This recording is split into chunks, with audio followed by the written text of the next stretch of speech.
Everybody, welcome into the Beehive. I'm your host, the Bee at LLC, and this is where we stack precious metals like it's pollen and nectar. Our pollen is silver and our nectar is gold, preserving our wealth as honey of old, and like ancient metals, we hold our own. Today, I have Ian Everard here with me, and just happened to catch him on the phone right before I was going live. I was going to come up here and watch the price of silver in the dollar crack over 100, and happened to catch Ian on the phone and twisted his arm and said, let's go live and talk about it. So Ian, welcome in. How you doing? I'm good, considering that we're facing the end of the world as we know it. And when I laugh and smile and crack a joke, it usually means I'm hurting inside. Yeah. Well, there is a ton of things to talk about, but in the silver world, we are just about, well, on one website, I'll pull it up here, we have actually crossed the triple-digit silver mark. I will also check on some of the local bullion dealer websites as well. But yeah, we've broken the triple digits, and there was a lot of people who laughed at that just months ago. And now here we are, as we are actually at $100 US. Wow! So quite a mark to break. And that is, I think you're using Bullion by Post, which is claims to be the largest bullion company in the UK. Oh, yeah? Okay. It was started about 15 years, maybe 13 years ago by a venture capitalist guy who saw a gap in the market and rapidly cornered the online market in the UK.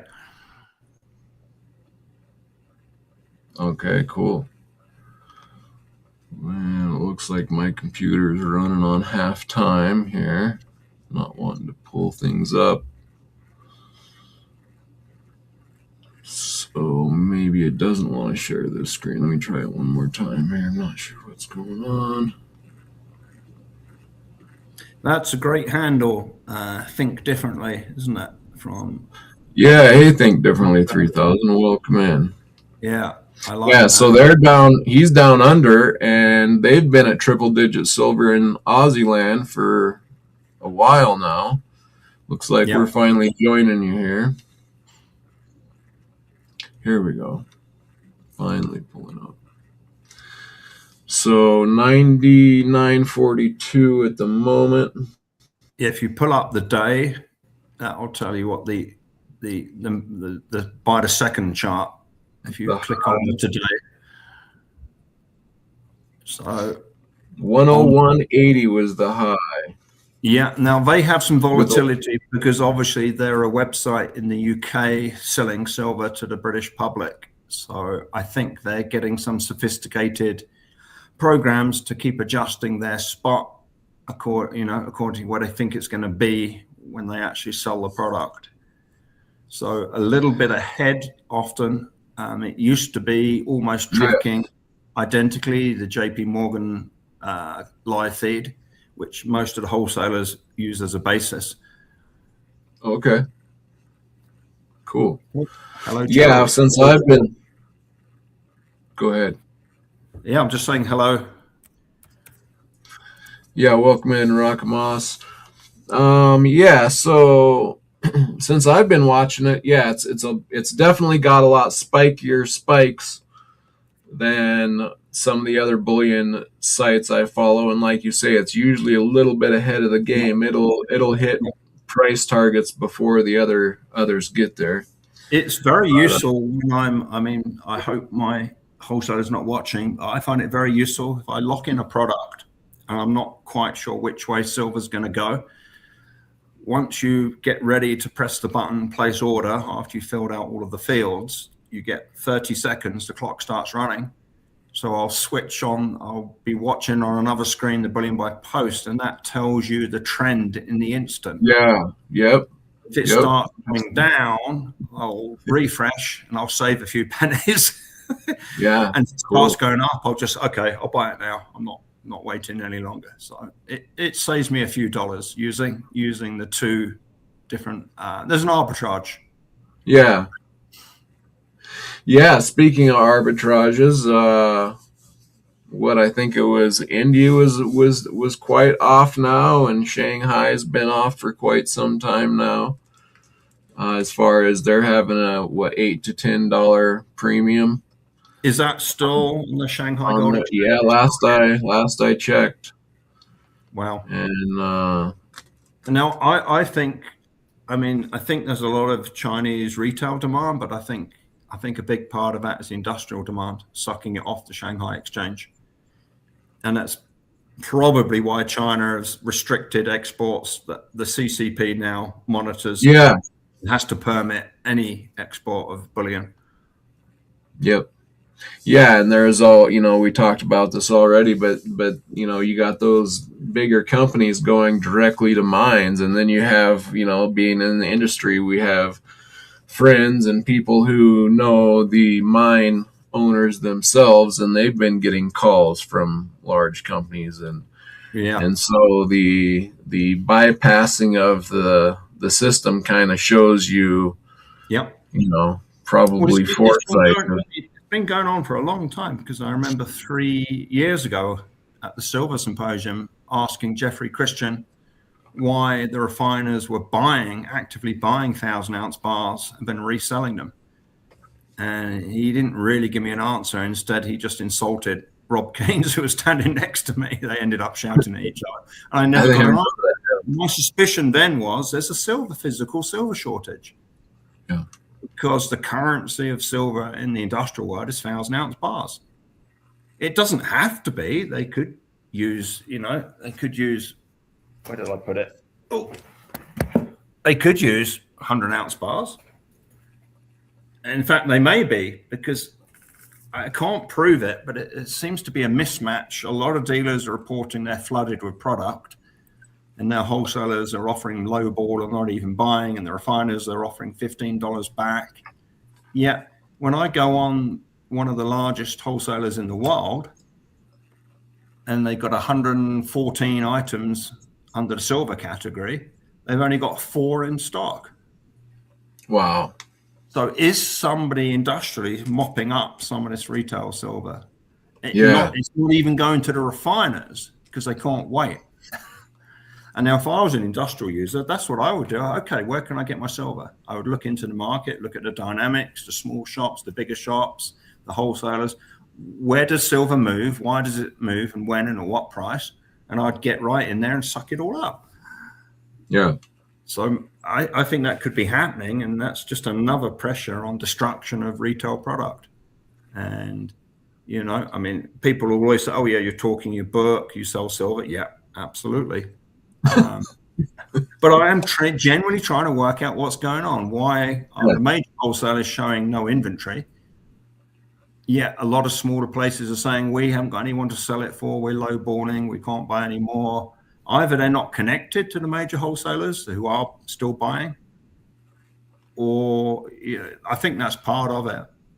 So I think really part of the problem for us independent dealers, we're not connected. Because if we were connected with a peer-to-peer platform, we could handle a lot more volume of retail silver coming in. Because there's always going to be a dealer somewhere. Somebody's just rung up and they want a box of maples, or they want a 100-ounce bar. Always, every minute, every day of the year, one dealer in the US is going to get requests for silver. So if they could match that with the stuff coming in, you could have an incredible opportunity to up the price that can be offered to retail sellers. Yeah. Yeah, indeed. So what's the past few days been like there in the shop as far as newcomers? Or I start the day at the vault, picking orders, packing orders, and answering the phone, writing up invoices, searching the wholesale list, looking for product, balancing. So I don't have too many of these, because you don't want too many of these. It's like balancing that. And then for the store, I just set up appointments. So usually somebody will ring, they bring in something in, or they want to come and buy something. So I'll make an appointment, and then I group the appointments as they come in throughout the morning and early afternoon, and then go do those. And then when it goes quiet, if it goes quiet, I'll write up invoices, answer texts, try and catch up with email. So yeah, it's a busy life at the moment. Yeah. Are you seeing a lot of sellers or mostly buyers at this point, or newcomers? Yeah, I mean, we do get a few people contacting us over the phone to sell because they've exhausted any local things and they hear about us, and usually we can offer a better deal. We send a shipping package with labels, with insurance, and talk them through how to pack it up so it's nice and safe. So that's a growing part of our business. And so, yeah, people on average, I guess if you add it up, we've sold a lot more than we've bought locally. Okay. So we're still buying from the primary and secondary wholesalers just to keep our inventory growing slowly. Yeah. So it's kind of interesting to see this starting to play out. We know about the fiat war, and we talk about how that's going to be a commodities war, and you're kind of seeing that, I would argue, as well. Yeah. Silver would be included in that now. But looking at it overall, and thinking about how our commodities, well, basically just we've been going to these other countries for quite a while now and pulling the commodities from them. Yeah. And it just kind of makes me wonder if this, if that's why that we did it that way. I've always kind of wondered that, why don't we use our own? But I guess the idea is you use the other countries first, and then you have yours in reserve in case needed. Or is there more to it than that? Probably, but yeah, I mean, obviously the environmental protection has grown over the years, decades, so it's become more expensive to produce, to mine and extract at home. Labor is more expensive here.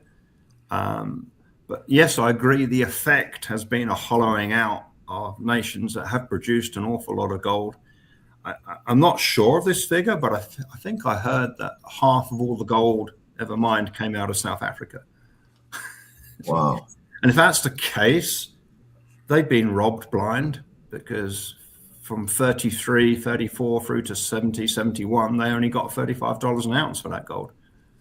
Wow. Whereas if it'd been a free open market, it probably would have been in the hundreds of dollars. So they only got a few percent gross of what it was worth. And then with the foreign mining companies probably took most of the profit from what was sold at $35. They probably only got $1 or $2 per ounce.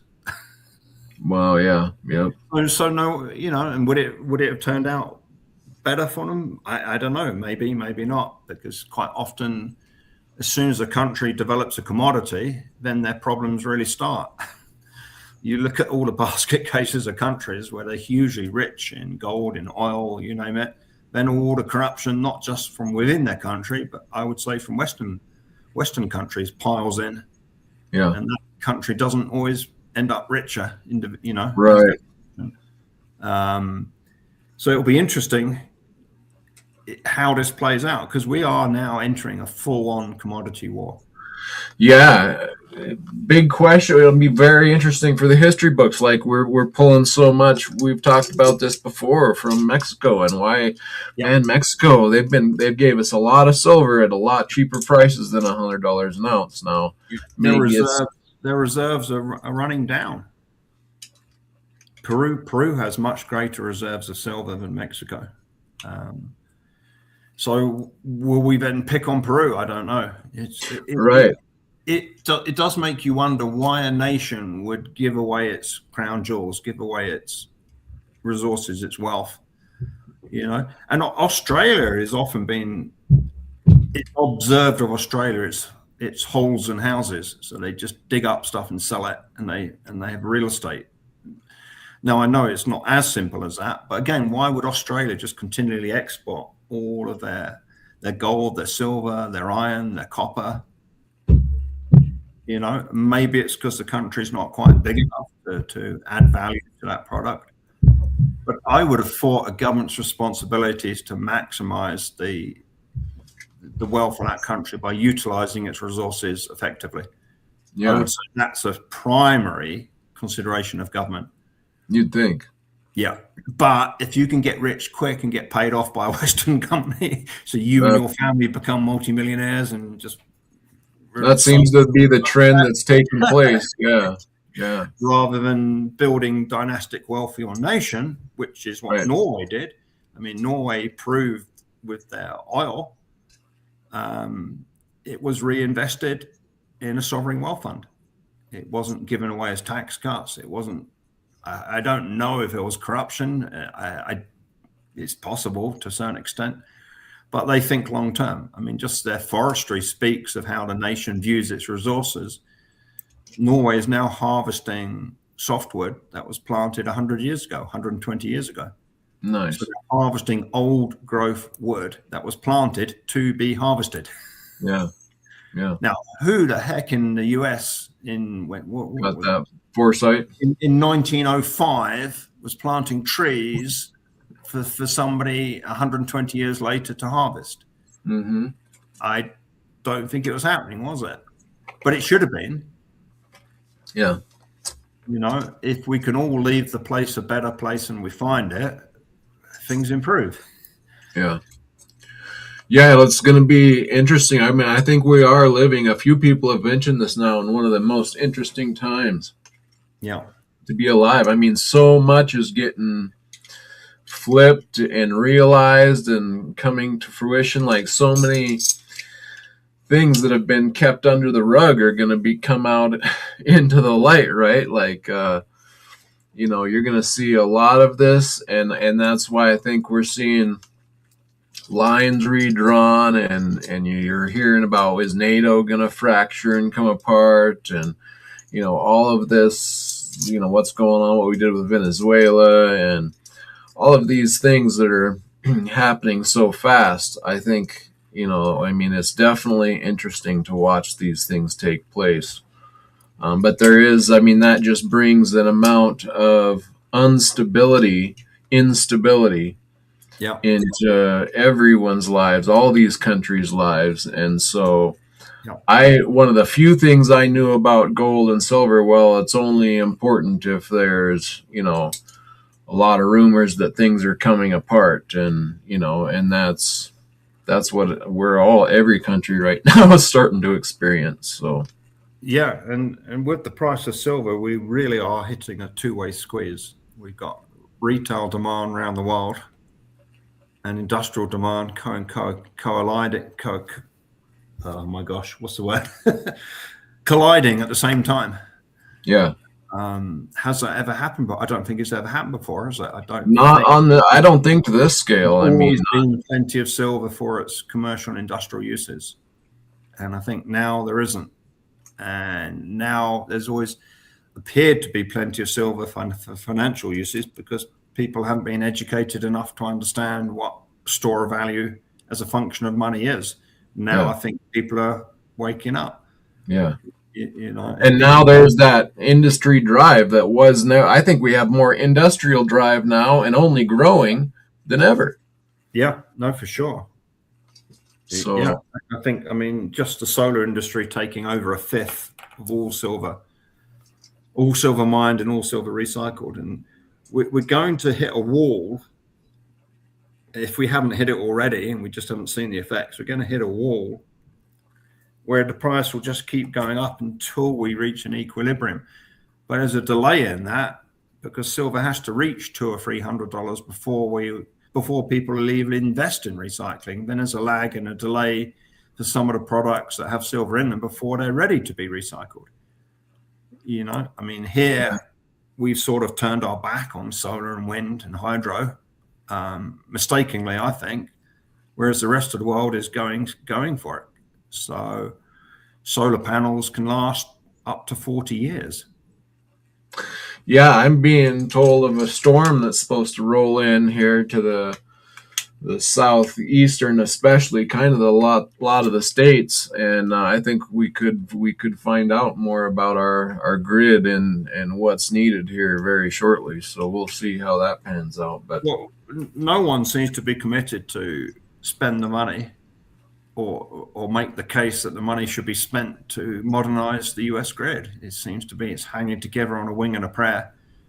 And I think Texas isn't even connected, is it? I think it's got its own grid. I've heard that. Yeah, I'm not sure. When Texas gets an ice storm, it can have a cascading effect across that state, and they can't pull in power from neighboring states. Yeah, and we're just eating up more and more electricity, and so something's got to give somewhere there. I know, that's been a headline for the the New World, the WEF and stuff like that. They've been saying we're going to cut power, and my state just cut power for the first time ever that I've been experienced for my life, of a power company sending out messages a couple of weeks prior to it saying we're going to shut the entire grid down for like 8 hours or something because there's going to. Did they say that was for maintenance or? They said it was for high wind. Really? Yep. That's the first, we've had tons of wind. So although I lived in Montana forever, and never is that's the first time. But I also heard someone else texted that their state did the same thing. It's going to be a new theme, I think. High wind. I mean, what does it do? Blow the electrons out the wire? Well, that was the statement that they made in California for some of their big wildfires, was that it. Yeah, I can understand that if there's a risk of the cables blowing down and starting fires. Yeah, I can understand that.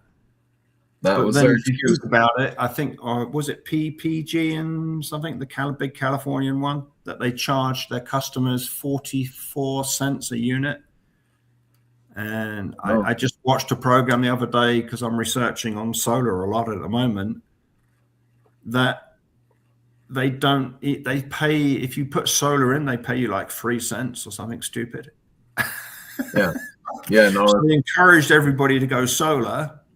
And then they went, I know. Even if they try and sell it, the standing fees for the ability to sell it are more than they actually get for selling electricity. Yep. Yeah. And when I did solar for my house, I wanted to get some extra panels so I could sell more to the grid. And that's just like, you can't talk them into it. They're like, that you want to be right to your limit and no more. It's just frustrating. But yeah. I think Neil's just said 2 cents California offers for solar. Yeah. Well, yeah, I didn't have much more. I just wanted to kind of commemorate that, wow, here we are at $100. Yeah, I mean, literally live. Oh. 99.98. There you go. What site is that then? That's the same. That's the day price. Oh, that's the live price. Oh. 99.93. Yep. Okay. And that's a bit higher than reality because they're hedging, they're doing stuff. So probably the real is over 99 though. Yeah. Wow.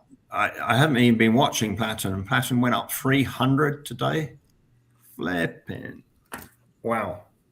Have you been looking at Platinum? I haven't. I did, but not here today. I haven't. So. Yeah, Neil is right. Woo-hoo. Yeah, it's running. Nice. Yep. Yep. In fact, it's in short supply in retail. I had a client, he wanted 40 ounces. So I had to go through 3 wholesalers and I ended up, it was all Perth Mint. I got 14 kangaroos, 13 platypus and 12 kangaroos or something. It was all Australian Perth Mint. That's all I could get. Wow. And then I topped it up with 4 Isle of Man nobles. And that cleaned out 2 wholesalers. Wow. So interesting. Yep. Yeah, it's getting interesting, and here we are at the, and I think that amazingly, so much of the money hasn't woken up to this yet in the States, anyway.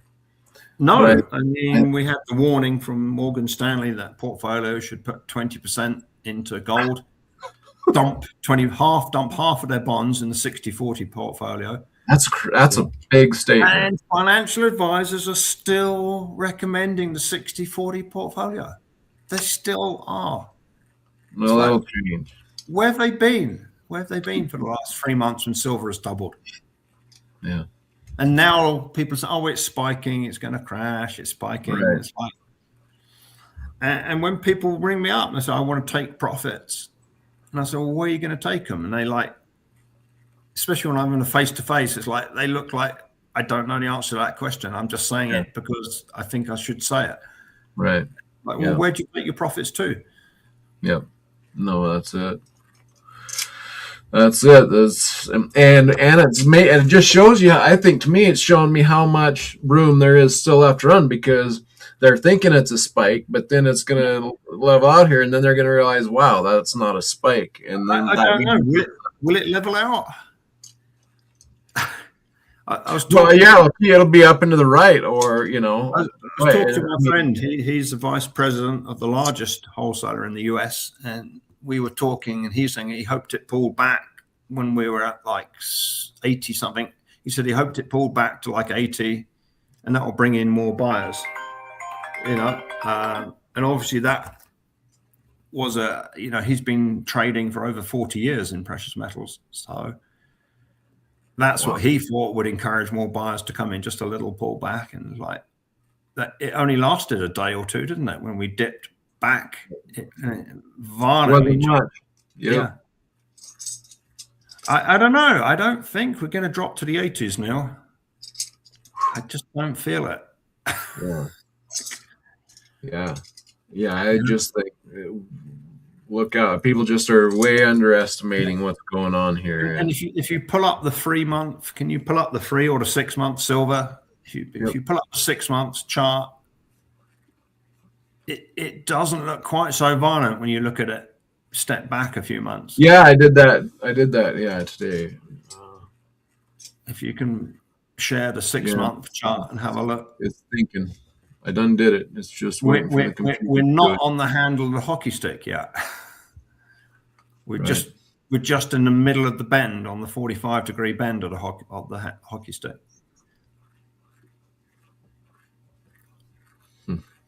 So if this is anything like history,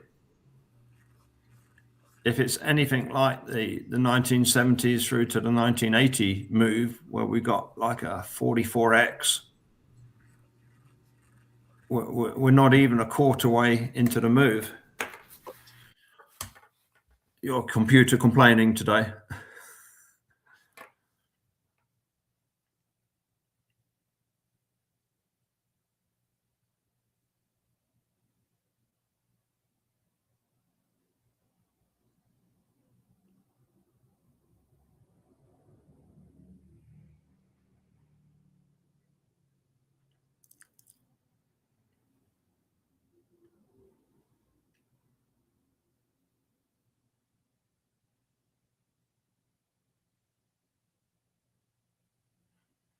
You still there, Long Live?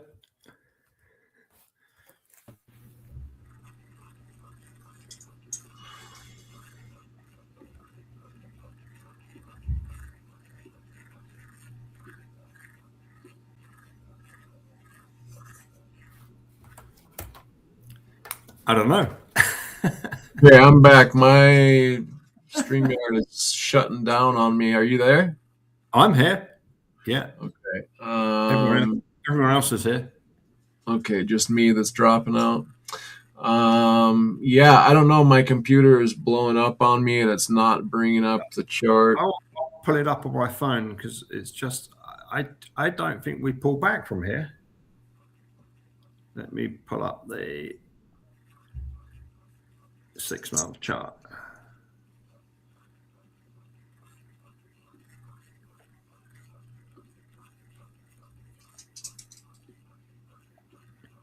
Yeah, So, my computer's just I mean, frozen. I don't know if that shows. Oh, there we go. I think this can keep going up at 45 degrees for a long time. Yeah, maybe. Yeah, I don't know. I can't pull. Oh, there you go. You finally pulled up. There we Yeah, go. I think that can keep going up at that 45-degree slope. Yeah. Because Yeah, it's not. Go ahead. we have to reach a point of equilibrium where the supply equals the demand.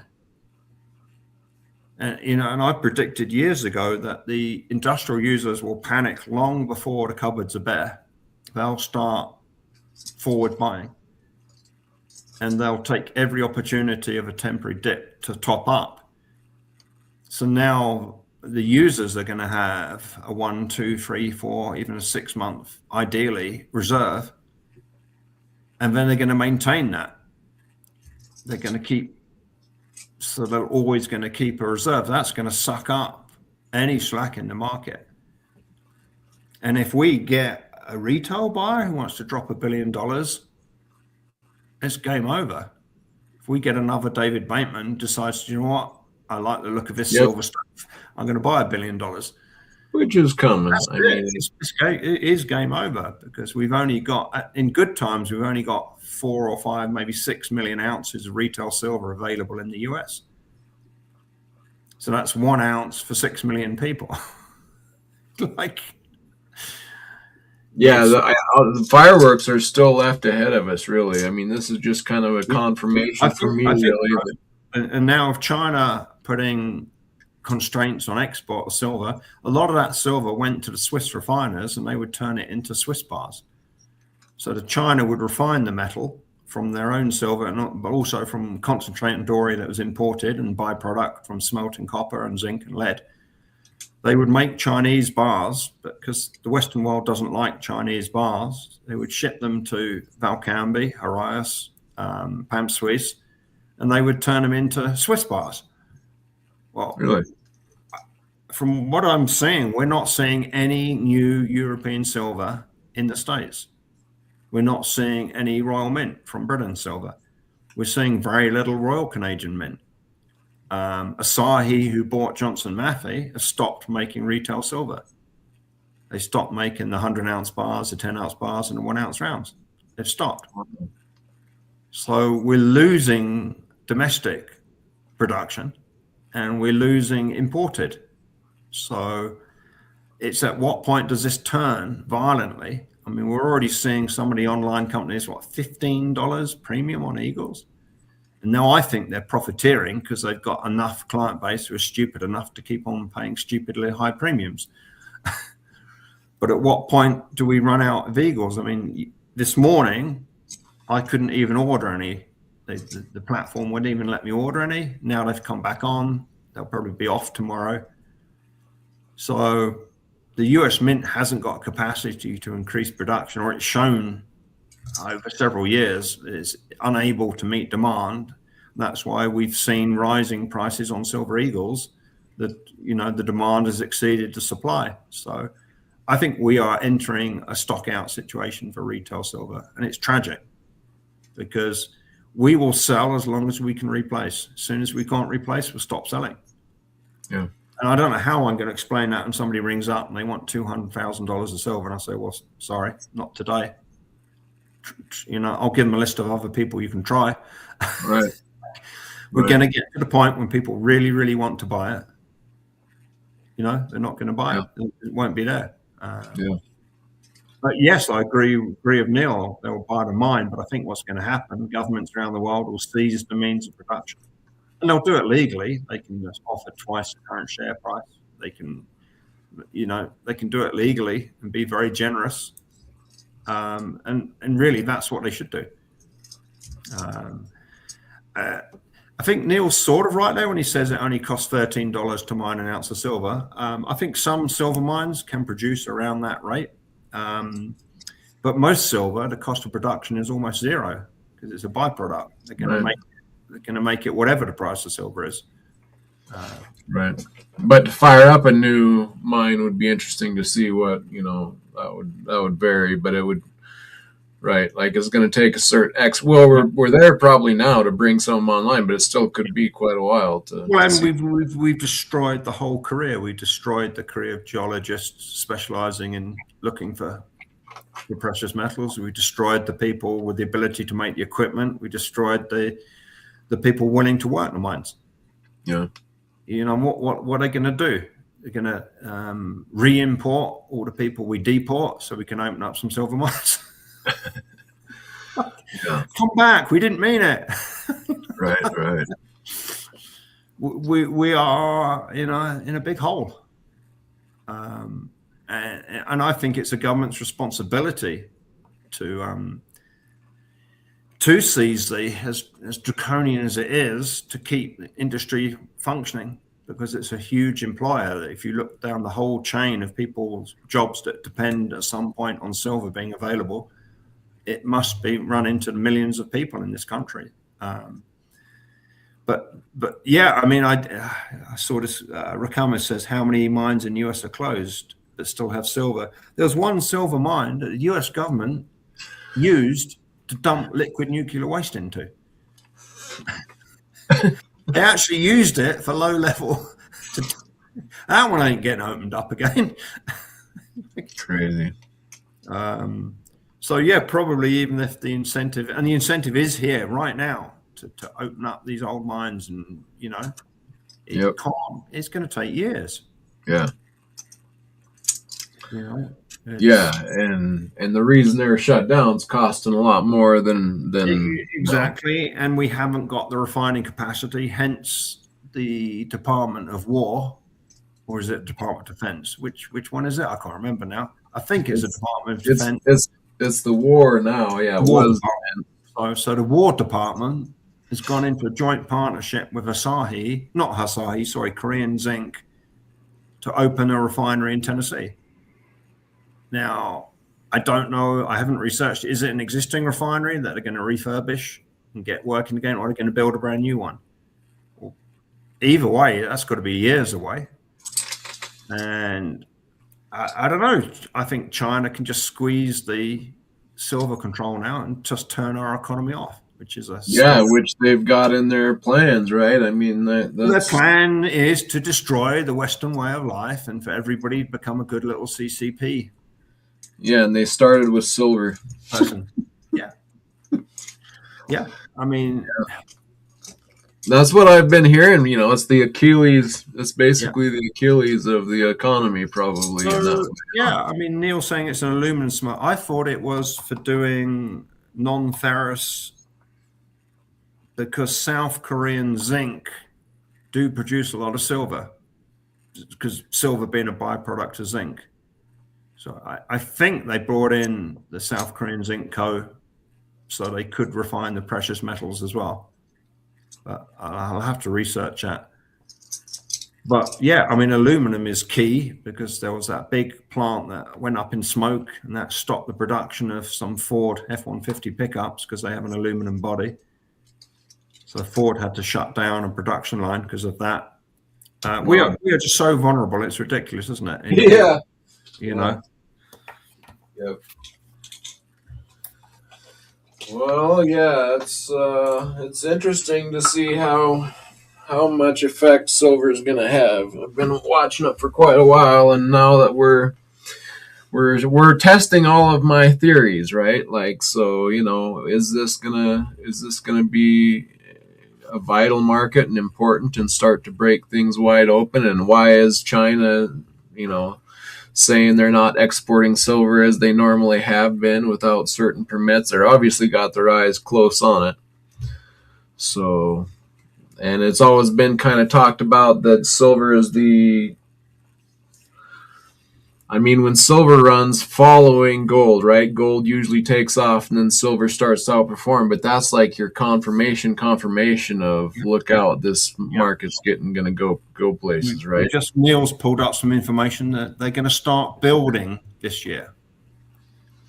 So that's not going to produce for what, 2-3 years? It's too little too late. And if China is going to use the control they have, they're going to use it before we become self-sufficient. Yeah. I mean, they have to, don't they? They've shown their hand.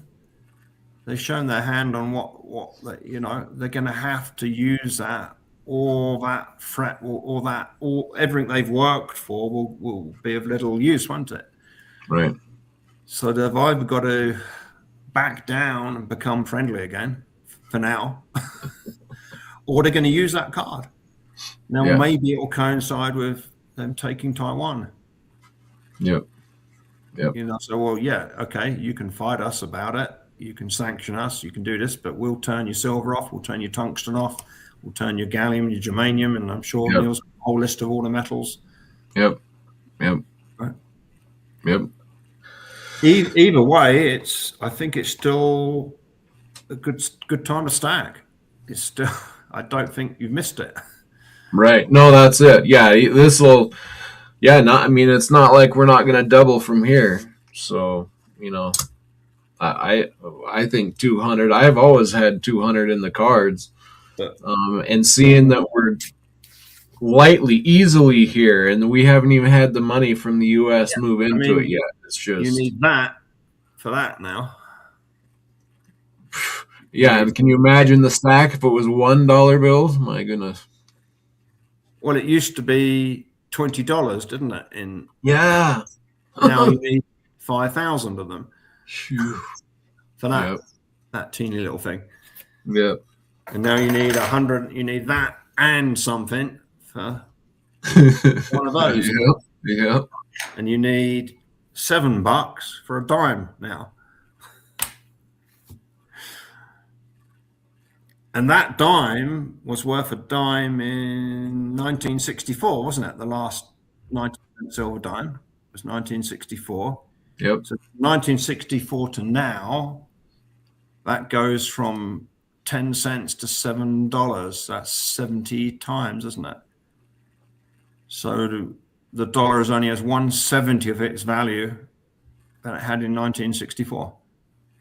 1/70th is a penny and a bit, isn't it? A penny and a. Because a lot of people show the devaluation from 1913, the foundation of the Fed. Yeah. It's way worse than that. It's like, and it hasn't run its course, I think. It hasn't run its course yet. Yep. No, I think we're just getting started. So yeah, we got along. I'm glad I've been heavy silver. That was kind of a gamble that I was going on. A lot of the community is pretty sure on themselves with gold, but I'm happy. It wasn't a gamble. I was shouting out to people when it was 100. Gold is a distraction. Just wait. And you can almost get twice as much gold now, even after the exchange costs. Almost get twice as much gold. And we're just getting started, like you said. I haven't even started my conversion yet. I'm waiting.